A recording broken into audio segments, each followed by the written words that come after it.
Hello and welcome to Chapter 5 of Sultz Young's Healthcare USA PowerPoint presentation on the healthcare workforce. In this chapter, we're going to focus on obviously the healthcare workforce and how it influences healthcare delivery. We will define the key terms such as healthcare professional and look at specific healthcare professional roles.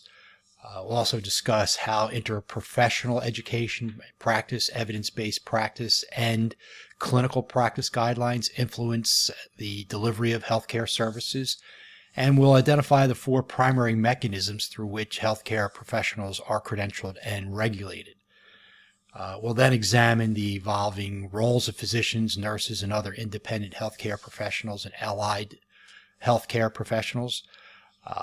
Additionally, we'll look at and help to explain the factors that influence the demand for healthcare professionals and discuss how the workforce is challenged and the opportunities that lay ahead.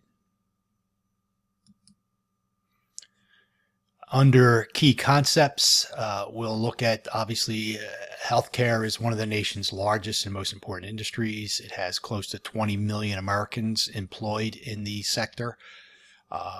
And the healthcare workforce is composed of more than 200 different occupations and different types of professionals and roles. It is also important to recognize some of the major determinants of the size and nature of the healthcare employment sector and workforce, as well as looking at the workforce as it evolves and responds to the complex needs of a real diverse range of patients and populations. How the workforce must prioritize diversity, equity, and inclusion to serve the variety of needs of patients, communities, and populations.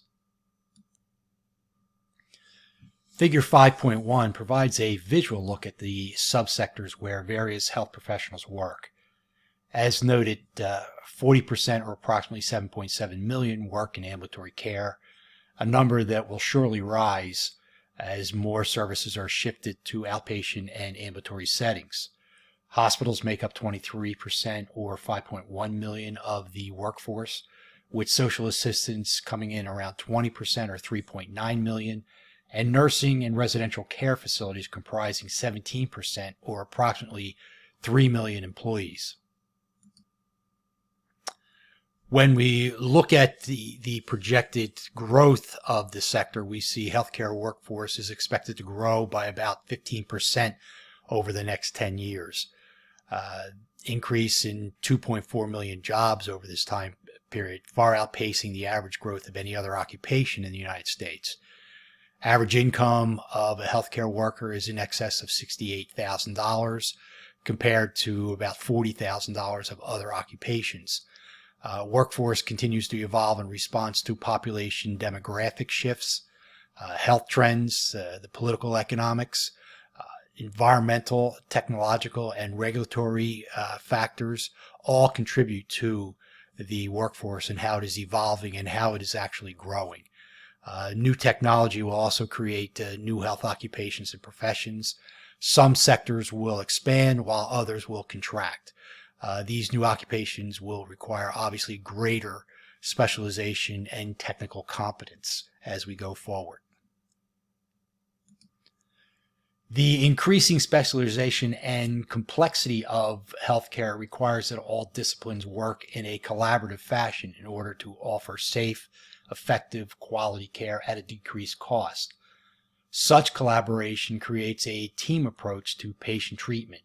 It provides a better understanding and appreciation for the roles and contribution each discipline makes to this process. As illustrated in Figure 5.2, it also shows the unique community and population a patient belongs to. The term interprofessional team, as depicted here, is defined as using a team-based approach to deliver patient care that promotes the health, safety, and outcomes of a patient, client, caregivers, and communities. The foundation for this team approach is in the education of the various disciplines, which is known as interprofessional education, defined as an educational approach in which two or more disciplines collaborate in the learning of each other's discipline. Such an approach forms the foundation for what is termed interprofessional practice, which results in a team approach. Figure 5.3 illustrates a checklist of behaviors that foster a collaborative interprofessional team culture. As you will note, it begins with clarifying caregiver roles, encourages open communication. It then sets norms for the group, employs ownership of the process, and draws upon each other's expertise, and moves forward toward relationship building within the team.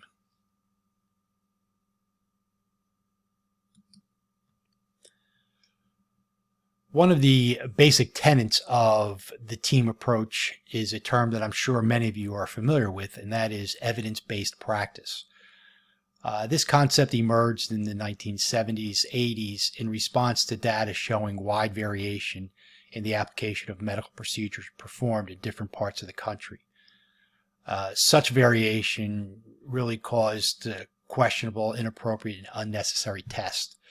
It also added to treatments and procedures performed and increased the cost of healthcare. Evidence-based medicine essentially integrates the most up-to-date, quantifiable data and knowledge while considering the unique needs and preferences of a patient. Such data forms clinical practice guidelines from which protocols are developed to assist practitioners and patient decisions about appropriate health care by defining roles of specific treatment modalities in diagnosis and treatment. Evidence-based clinical guidelines are considered to be the most objective and least biased guidelines that serve to prevent unnecessary treatment and avoid negligent events with patient safety and delivery of consistent high quality care as foremost priorities. Ensuring a prepared and competent healthcare workforce is paramount to maintaining high-quality, cost-effective healthcare to diverse populations. Both state and federal government agency regulations of health professions is one of the safeguards to protecting the public from incompetent and unethical practitioners. Professional health associations and organizations can also play a role in regulating the profession through licensing, certification exams, and continuing education requirements. As illustrated in Figure 5.4, regulatory restrictions of healthcare organizations and agencies in terms of who can perform or practice at certain levels, how personnel may be used, and in limiting ways in which innovative methods may be employed.